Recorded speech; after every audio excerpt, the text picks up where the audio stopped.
और इसमें भी वो सारे प्रबंधन किए हैं कि जो जो लोगों की रोजी रोटी के कामकाज है संस्थान के, प्रत्येक आदमी को जोड़ के रखा। सबके लिए जोरदार अभिनंदन। हमारे इस योजना के प्रोजेक्ट से किसी के मन में कोई कष्ट नहीं है, कोई परेशान नहीं, सबको जोड़ के चलने के लिए ये जो हमारी अपनी भावना है कि हाँ विकास होना चाहिए, लेकिन इनके साथ में ये हमारे ऐसे लोग छूट रहे हैं, उनको भी जोड़ दें। लेकिन ये बात भी सही कि इस रिगल टॉकीज की कहानी भी बहुत पुरानी, शोले से लगाकर पता नहीं कौन कौन सी पिक्चरों में हम में से कई लोगों ने यहाँ देख करके आनंद लिया होगा।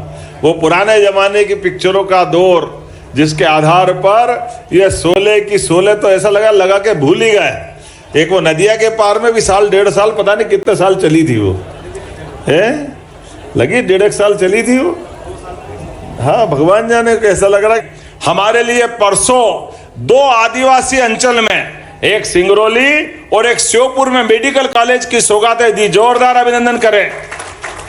प्रदेश के अंदर अब आज की स्थिति में 16 मेडिकल कॉलेज हमारे हुए हैं, और इतना ही नहीं, एक साल में 5 मेडिकल कॉलेज, गए साल 3, 2 इस साल, और 4 पीपीपी मॉडल पर। वो गया जमाना 1956 से लेके 2002-3 तक 55 साल में केवल 5 मेडिकल कॉलेज मिले थे मध्य प्रदेश को। हमें गर्व है, एक साल में 5 मेडिकल कॉलेज चालू करके मध्य प्रदेश की जनता की सेवा में हमारी सरकार और हमारी पार्टी ने दिए। इतना ही नहीं, जहां 1956 से लगाकर 2002-3 तक 56 साल में हमारे यहाँ केवल 7.5 लाख हेक्टेयर सिंचाई का रकबा था, और हमारी पूर्ववर्ती मुख्यमंत्री साध्वी उमा भारती, बाबूलाल जी गौर, शिवराज सिंह जी चौहान, इनके नेतृत्व में सिंचाई का रकबा बढ़कर के जब हमारी सरकार बनी तब तक 44 लाख हेक्टेयर हुआ था। लेकिन 44 लाख हेक्टेयर से एक साल में ये 7.5 लाख हेक्टेयर बढ़ाकर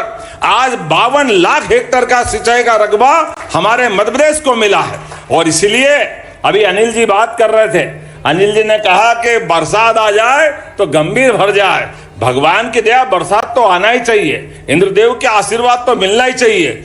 लेकिन एक और बड़ी बात हो गई, अब गंभीर केवल बरसात के भरोसे रहने वाला नहीं है। बरसात आए तो बहुत अच्छा, बरसात नहीं आए तो नर्मदा जी के आशीर्वाद से जब चाहो डैम भरो, उज्जैन में जो भी विकास के काम करना हो सब करो।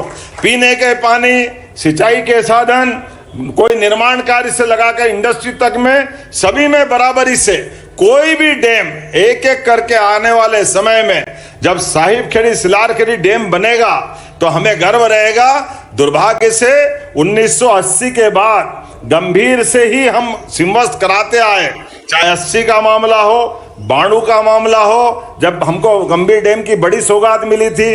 80 में तो माननीय राधेश्याम जी उपाध्याय महापौर जी के समय मिट्टी के डैम बना करके, पाइपलाइन 1 करोड़ रुपया कर्जा लेकर के पहली बार गंभीर का पानी उज्जैन आया था। 92 में पटवा जी के समय नरसिम्हा राव जी ने बड़ी सौगात दी थी, और ये वर्तमान का डैम हमारा गंभीर डैम का लोकार्पण हुआ था। लेकिन उसके बाद से 2004 तक लगातार गंभीर से हम शिप्रा स्नान कराते रहे।